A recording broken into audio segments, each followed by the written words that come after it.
You feel the exhaustion deep in your bones, a heaviness that lingers without any clear reason. Though deep down, you know it's been building for years. It isn't just about being tired in the body.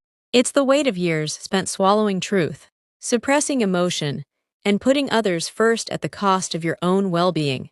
You've smiled when you wanted to scream, played nice when you needed to walk away, and made peace even when your spirit was breaking. From early on, you were taught that goodness meant silence, that being agreeable was a virtue, and that kindness would always circle back.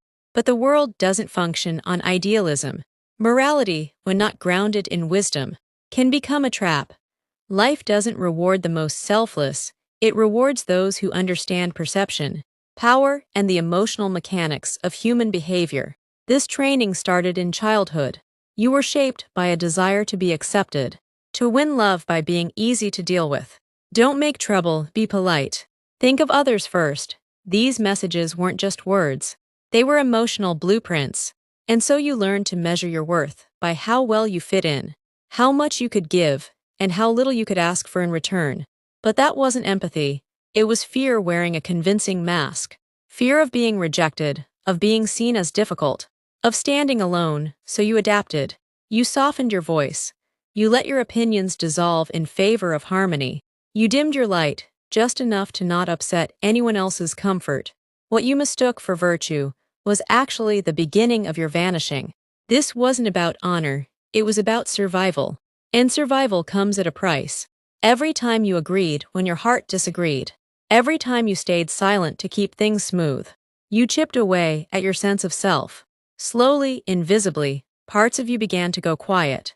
And while the world may have praised your sweetness, it also quietly learned that it could take from you without asking, speak over you without pause, push boundaries that you were too polite to defend.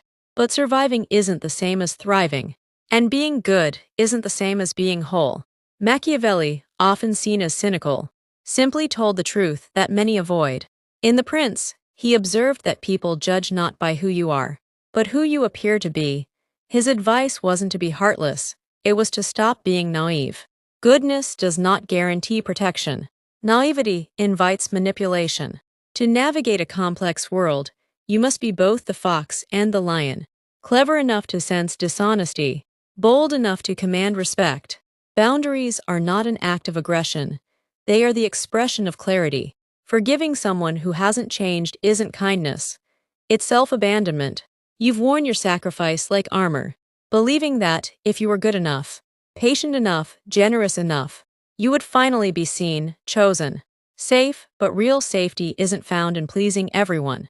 It's found in showing up as your full self, even if that upsets people. Real kindness begins with truth, with the courage to say no, to walk away from disrespect, to stop being who the world expects, and start being who you actually are. The turning point is courage, that inner voice, the one that whispers, what if they leave? What if they don't like this version of me?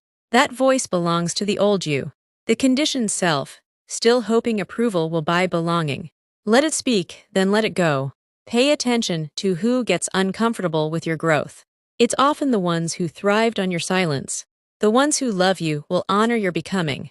The rest will fall away, and that isn't loss. That is clarity. You don't have to become cold or hard. You just need to be whole. The balance lives in that space where your heart is open, but your back is strong, where you give from overflow, not emptiness, where you are no longer performing, no longer wearing a mask. You don't need to be perfect. You only need to be real.